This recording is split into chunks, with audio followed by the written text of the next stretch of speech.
একসাথে ট্রেনের জানালার পাশে সিটে বসে বাইরের মনোমুগ্ধকর দৃশ্য দেখছে দিগন্তে। ঈদের এই ছুটিতে প্রতি বছর বনে ভাড়া বাড়িতে যাওয়াটাই তার রুটিনের মধ্যে পড়ে। প্রতি বছর এই দিনটার জন্য কত মাস সপ্তাহ গোনা। মায়ের থমকা হাওয়া এসে তার মুখে পড়ছে। এই মুক্ত হাওয়া তার প্রাণ মন সব শান্ত করে দিয়েছে। তবে কে জানে, এই থমকা হাওয়া হয়তো তার জীবনের পরিবর্তন ঘটিয়ে দেওয়ার পূর্বাভাস দিচ্ছে। সুগা বলল, কিছু খাবে?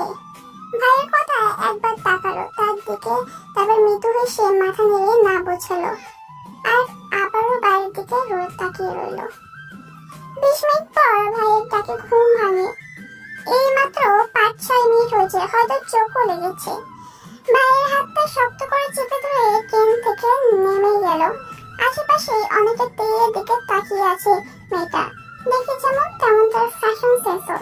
গ্রামের মধ্যবিত্ত পরিবারের সন্তান হলে কি হবে, সব সময় ফ্যাশনেবল মেয়েটা। একটা কালো স্কার্ট এর সাথে একটা শর্ট টপ, চুলগুলো ছাড়া কি সুন্দর লাগছে। বরফের মতো কোমল আর সাদা শরীরে কালো কালারটা বেশ মানিয়েছে। দুই ভাই বোন স্টেশন থেকে বের হতে হাঁটছে, তবে হঠাৎই থেমে দাঁড়ালো। সাথে সুগা বলল, কি হয়েছে, থামলি কেন? কোমল কণ্ঠে উত্তর দিল।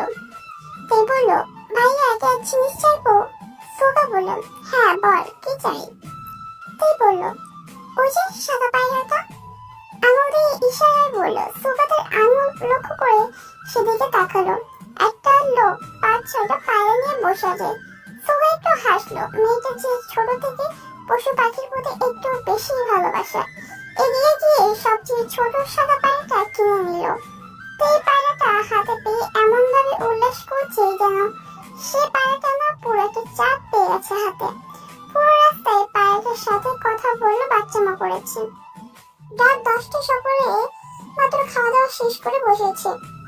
বলল, আল্লাহ, আমার এক মুহূর্তের জন্য মনে হয়েছে আমি বিয়ে বাড়ির খাবার খাচ্ছি। এত কিছু করার কি আছে? আয়ু বলল, তো করবো না? আমার আদুরে বোন, ছোট্ট বোন এসেছে, তবু আফসোস সময়ের কারণে আর কিছু করতে পারিনি। বলল, আল্লাহ, বাকি তার সময় পাও নাই, তা না হলে এখন আমার দাম পেট নিয়ে হাসপাতালে ভর্তি হতে হতো। এই কথা শুনে আয়ু আর সুগা হেসে দিল। তাদের হাসির মাঝে দরজায় টোকা পড়ে। আয়ু গিয়ে দরজা খুলে দেখে তাদের বাড়িওয়ালি জিসু দাঁড়িয়ে আছে, তার সাথে তার 2টা বাচ্চা, লিলি ও বিলি। জিসু বলল, আসসালামু আলাইকুম, শুনেছি এসেছে? বলল, হ্যাঁ আন্টি, আমি এসেছি। আয়ু কিছু বলার আগে ভিতর থেকে চেঁচিয়ে উঠল। আয়ু হেসে সরে দাঁড়ালেন। জিসু তার মেয়েদের নিয়ে ঘরে ঢুকলো। বলল, লিলি বিলি, কেমন আছিস? জিসু বলল, ওদের কথা বাদ দাও, আগে আমারটা শোনো, আমি কিন্তু খুব রাগ করেছি। বলল, কিন্তু কেন? আমি কোনো ভুল করেছি আন্টি? জিসু বলল, হ্যাঁ অবশ্যই, এই যে তুমি বিকেলে এলি, একবারও তো আমার কাছে গেলি না। বলল, ওহ, এই কারণে? আমি তো ভয়ে পেয়ে গিয়েছিলাম। আসলে অনেক দূর জার্নি করে এসে শরীরটা খুব ক্লান্ত ছিল, তাই আর কি। যাই হোক, রাগ করে না লক্ষ্মী আন্টি। কথায় হেসে দিল জিসু। অন্তত চঞ্চল স্বভাবের মেয়ে, যেখানে যায় না কেন তার ভালোবাসার মানুষের অভাব নেই। যেমন চঞ্চল তেমন সব দিক দিয়ে পারফেক্ট, পড়াশোনায় সবসময় টপ করে। সেই এলাকার এর বোন আর ভাই প্রায় অনেক বছর ধরে এখানেই থাকছে। আয়ু পড়াশোনার ক্ষেত্রে আর সুগা চাকরির ক্ষেত্রে সেই সূত্রে এলাকার অনেকেই তাকে চেনে, ভীষণ আদরও করে, আর তাদের মধ্যে জিসু অন্যতম স্থানে। সকাল 7টা, সকালের মিষ্টি আলো পুরোপুরি পড়ছে, আকাশে উজ্জ্বল মেঘ, সব মিলে ভীষণ সুন্দর দিনটা। জাকব তার ফ্রেন্ড ইউনো ব্যাডমিন্টন হাতে দাঁড়িয়ে আছে বাইকের পাশে। ফর্সা মুখ, উসখুসে চুল, ভীষণ সুন্দর লাগছে তাকে। বেশ অনেকক্ষণ যাবৎ দাঁড়িয়ে আছে, মুখে কিছু বিরক্তির ছাপ, কপাল কুঁচকে দাঁড়িয়ে আছে। তবে হঠাৎ করে তার মুখে বিরক্তিকর ছাপটা চলে গেল, আটকে গেল তার চোখে কারো মায়াবী মুখ মন্ডলের উপর। আপনি তার হাত চলে গেল তার বুকের বাম পাশে। হার্টবিট হঠাৎ অস্বাভাবিক ভাবে বেড়ে গেল, আপনি বেড়ে গেল। জাকব বলল, I found my lifeline. You know? Jacob বলল, তোর ভাবি পেয়ে গেছি। ইউনো বলল, কি বলিস, কই সে? জাকব খাটের কারো থেকে ইশারা করলো। ইউনো তার ইশারা অনুযায়ী তাকালো। তবে সামনে দুইটা পিচ্ছি দেখে বলল, ইউনো বলল, ওইটা তো লিলিবিলি, ওটা তোর পছন্দ হয়েছে। যাই হোক, ছি দোস্ত, এখন এমন পিচ্ছি মেয়েকে ভাবি রাখতে হবে? মানছি না, মানবো না, এই পেশায় মানবো না। জাগুক বলল, আহ ওইটা না, ওইটা সাথেরটা। ইউনো আবার তাকালো, তবে এইবার অধিক চমকে গেল। ইউনো বলল, ছি ছি ছি নয়, ছি ছি ছি, শেষ মাসে এই জিসু আঙ্কেল, উনি তো আমার মায়ের বয়সী। যাক, এবার রেখে ইউনোর মাথায় থাপ্পড় মেরে বলল। জাগুক বলল, শালা কানা, ওই যে পায়রাওয়ালিকে দেখ। ইউনো এবার চোখ ঘোরাতেই দেখতে পেল তেই, যে কিনা তার হাতের সাদা পায়ে নিয়ে খেলছে। জাগুক বলল, এ কে পায়রাওয়ালি? ইউনো বলল, মনে হয় জিসু আঙ্কেল কোনো আত্মীয়। জাগুক বলল, খোঁজ নে, এরপর এর ব্যাপারে এ টু জেড বলবি। ইউনো বলল, মেয়েটা তো হবেই, বন্ধু আমার প্রেমে পড়েছে, প্রেমে পড়েছে রে, সেই প্রেমে অন্ধ এসে গাতায় পড়েছে, যে হায় হায়। যাই হোক, জিসাকির পাশে আমার জান থাকে, ওর থেকে খোঁজ নেব না। জাগু বলো, ঠিক আছে। জিয়ান জাগু, বাবার নাম জন, বড় ইন্ডাস্ট্রি মালিক, মা জিন, হাউসওয়াইফ। বিকেল 3টায় তেই তার পায়ের সাথে কথা বলছিল, বাসায় কেউ নেই। বড় বোন টিউশন পড়াতে গিয়েছে, হয়তো দরজা হালকা টোকা পড়ে। এইভাবে হয়তো তার বোন তার সাথে সাথে দৌড়ে যায় দরজা খুলতে। তবে দরজা খুলে একজন অপরিচিত মেয়েকে দেখে চমকে ওঠে। তেই জিজ্ঞেস করে, জি, আপনি চিনতে পারছেন না? মিঞ্জি বলে, আমি মিঞ্জি, উপরের ফ্লোরে থাকি। তেই বলল, ওহ আসুন, ভিতরে আসো। মিঞ্জি ভিতরে ঢুকে সাদা একটা পায়রা দেখে জিজ্ঞেস করলো। মিঞ্জি বলল, পায়রা প্রেমী? তেই বলল, আহ জি। মিঞ্জি বলল, আমি তোমার সমবয়সী, তোমাকে তুমি বলতে পারো, আর আমরা বান্ধবী হবে। তেই বলল, ঠিক আছে। মিঞ্জি আর তেই অনেক সময় কথা বলে। হঠাৎ মিঞ্জি অন্যরকম একটা প্রশ্ন করলো। মিঞ্জি বলল, আচ্ছা তেই, তুমি কাউকে পছন্দ করো?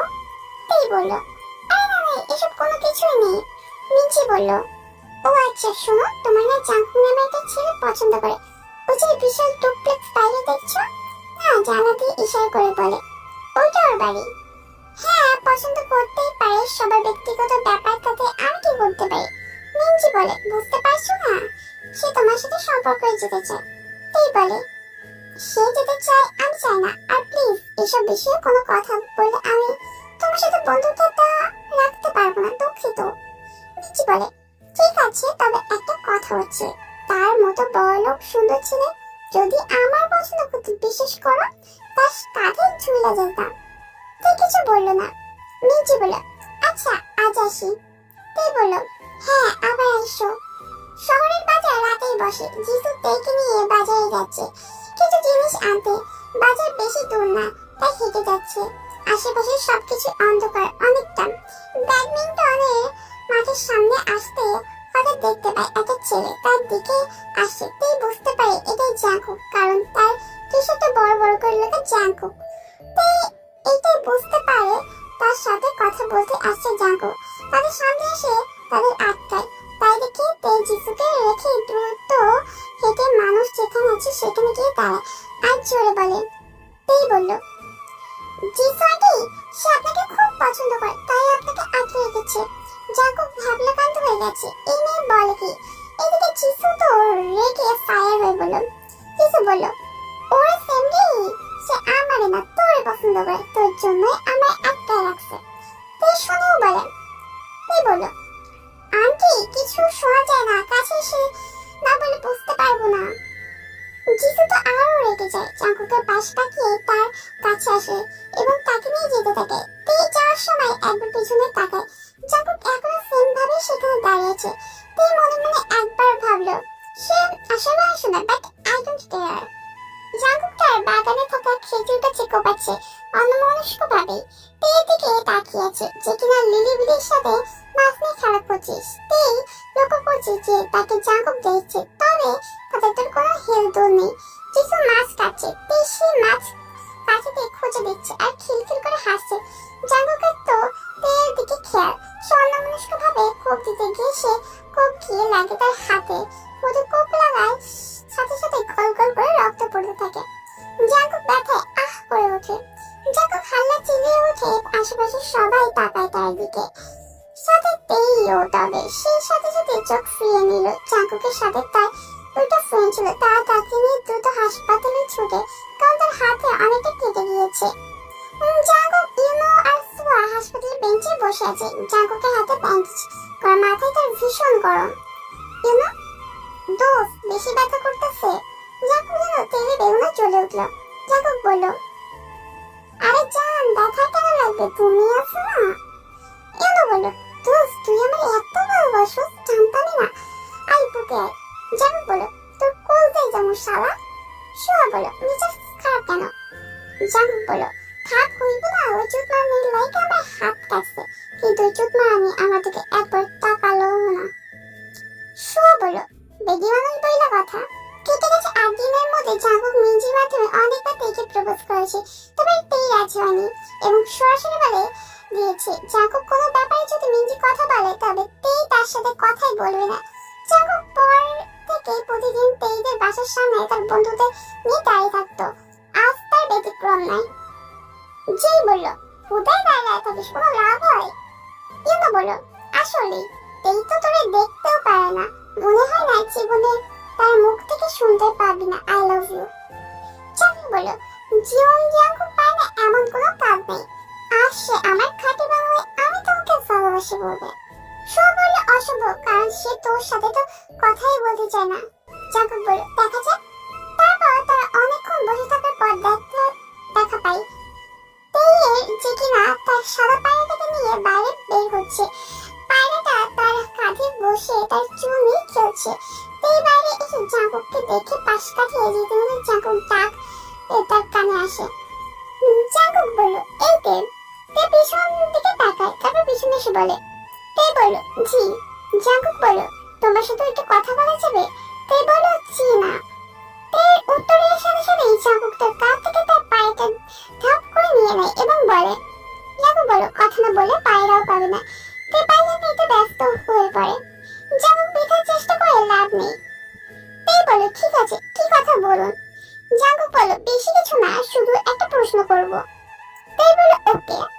জাঙ্কুক বলল, শুনেছি তুমি অনেক ব্রিলিয়ান্ট, এই সহজ প্রশ্নের উত্তর পারার কথা, তো প্রশ্নটা হলো আমার সোনার বাংলা পড়তে। তাই বলো, সিম্পল, আমি তোমায় ভালোবাসি। জাঙ্কুক বলল, তাই? আমিও ভালোবাসি, চলো বিয়ে করে ফেলি।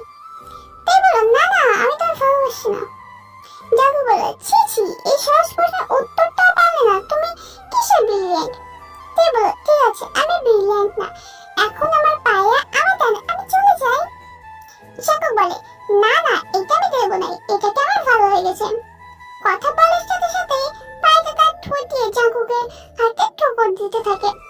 তে বলল, প্লিজ দিয়ে দেন। জাঙ্কুক বলল, তে বুঝলো পায়রাটা সে পাবে না, তাই সে চলে যায়। খুব কষ্ট লাগলো তার। তে আজ প্রথম তার বোনের কাছে জাঙ্কুকের নামে বিচার দিল।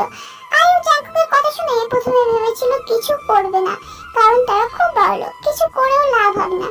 তবে বোনের কথা ভেবে জাঙ্কুকের বাবার কাছে বিচার নিয়েছে। জাঙ্কুকের বাবা তার বিচার করেও, তবে এতে তার কিছু যায় আসে না। সে পরদিনই আবার তেকে দেখার জন্য চায়। এভাবে চলতে থাকে, প্রতিদিন জাঙ্কুকের বিরক্ত করা বাড়তেই থাকে। এর মাঝে ডিএমই নামজুন, মানে জাঙ্কুকের বাবা, আয়ু এর কাছে তেয়ে আর জাঙ্কুকের বিয়ের প্রস্তাব নিয়ে গিয়েছিল, তবে আয়ু সরাসরি না করে দিয়েছে। আজ সকাল থেকে মেঘলা মেঘলা, মনে হচ্ছে বৃষ্টি নামবে। তেই আজ ইচ্ছে করে জাঙ্কুকের কাছে যায়। আজ জাঙ্কুক একাই। তেই বলল, শুনুন। জাঙ্কুক বলল, বলুন। তেই বলল, আজ কিছু জরুরি কথা ছিল। জাঙ্কুক বলল, জরুরি মানে আমাদের বিয়ের কথা? তেই বলল, আজ ফাজলামি না, প্লিজ। জাঙ্কুক বলল, ঠিক আছে, বলো। তেই বলল, আমিও ছোট, আপনিও ছোট, আমার কেউ এখনো প্রাপ্তবয়স্ক নয়। আপনার মধ্যে আবেগ কাজ করে, আমার মধ্যেও, তবে আবেগটা প্রসার নয়, না তো ওটা বুদ্ধিমত্তার কাজ। আপনাকে যে আমার ভালো লাগে না তা না, তবে আমি মনে করি এটা আবেগ, আজ আছে তো কাল নেই। দুনিয়ার চলার পথে আমাদের কত জায়গায় যেতে হয়, হয় আজ আপনাকে ভালো লাগে, কাল অন্য কাউকে ভালো লাগতে পারে। তাছাড়া আপনি বড় লোকের ছেলে, একমাত্র ছেলে, আপনার ভবিষ্যৎ নিয়ে কোনো মাথা ব্যথা নেই, তবে আমি তা নয়। আর যদি আমাকে পেতে হয় নিজের পায়ে দাঁড়াবে, সেদিন আমার কাছে চাইেন। আর আগে না, যাই হোক, আশা করছি বুঝতে পেরেছেন। জাঙ্কুক বলল, বুঝতে পারিনি, কারণ তুমি আমার আবেগ না ভালোবাসা। তে বলল, বুঝতে না পারা নিতান্তই আপনার ব্যক্তিগত ব্যাপার। আজ আসি, আর আপনার পায়েটা সাবধানে রাখবেন। তাই বলল, বুঝতে না পারলে নিতান্তই আপনার ব্যক্তিগত ব্যাপার। আজ আসি, আর আমার পায়েটা সাবধানে রাখবেন। বলে তে চলে গেল। তবে আজ তের কথাগুলো অন্যরকম লাগছিল জাঙ্কুকের কাছে। এই রাতে তেকে তার ভাই আসে, তেকে নিয়ে রাতে ট্রেনে তারা চলে যাবে, কারণ দিনে গেলে জাঙ্কুক দেখলে যাওয়াটা প্রায় অসম্ভব ব্যাপার হবে। তের বোনও অন্য শহরে চলে যাবে, কারণ এখানে থাকলে জাঙ্কুক তের জন্য অনেক ঝামেলা করবে। তে সুগা স্টেশনে বসে আছে ট্রেনের জন্য। বাইরে ভীষণ বাচ্চার হালকা ফোটা ফোটা বলছে। এরপর ট্রেনও এসে পড়ে। ট্রেনে বসার সাথে সাথে ঝড় বৃষ্টি শুরু হয়। তেই আজ প্রথম দিনের মতো জানালার পাশে বসে আছে। তবে প্রথম দিনের মতো আজ মনের এরকম প্রফুল্ল নেই। তের মন বারবার কেমন করে উঠছে, শুধু জাঙ্কুকের কথা মনে পড়ছে। মনটা তার ভীষণ খারাপ। কথায় আছে, সময় ও স্রোত কারোর জন্য অপেক্ষা করে না। আজ প্রায় 4 বছর কেটে গেছে তের জীবনে। তবে জাঙ্কুক নামে ব্যক্তিটা তার মনে বাসা বেঁধে নিয়েছে। আসার পর থেকে এই 4 বছর তার কথা অনেক মনে পড়েছে। এক মাসের মধ্যে এসে 4 বছর ধরে তার মনে আনন্দ নিয়ে গেছে সে। দিনটার শেষ দিনের মতোই আজকে মেঘলা বৃষ্টি নামলো বলে তেয়ের পা পুকুরে ডুবিয়ে মন মরা হয়ে বসে আছে। ওই রকম দিন আসলে তার মন খারাপ হয়ে যায়। কাঁধে হঠাৎ কিছু অনুভব করে। তাকায় তার কাঁধের দিকে, সেখানে তার সাদা পায়রাটা দেখে। অনেক অবাক হইতে বুঝতে পেরেছে এটাই তার পায়রা, কারণ তার পায়রার পায়ে লাভ সাইন ছিল, আর এই পায়রাটার পায়েও তা আছে। তে অনেকটা অবাক হয়। তে এবার পিছনে তাকায়, সেখানে জাঙ্কুক দাঁড়িয়ে আছে। তে আরো অবাক হয়ে যায়। তেই বলল, জাঙ্কুক। জাঙ্কুক হেসে তার কাছে এসে বলল, আজও বলবে আবেগ? তে হাসলো আর বলল, আমার খোঁজ পেলেন কি করে? জাঙ্কুক উত্তরে বলল, খোঁজ তো তুমি আসার পর দিনই পেয়েছি, তবে তোমার কথা মিলিয়ে নিয়ে নিজেকে কিছু হয়ে এসেছি। আজ আমি একজন সার্জন। তাই বলল, আজকে একটা আবেগ না। জাঙ্কুক, তাহলে আমার সাথে চলো। জাঙ্কুক বলল, তাহলে আমার সাথে চলো। হাত বাড়িয়ে দিল। জাঙ্কুক তেও ধরলো, তারপর পিছন ফিরে হাঁটা ধরলো। দুজন এক অজানা পথের উদ্দেশ্য। তাদের হাতের সাথে সাথে বৃষ্টি মামা তাদের কাজ করতে শুরু করলো।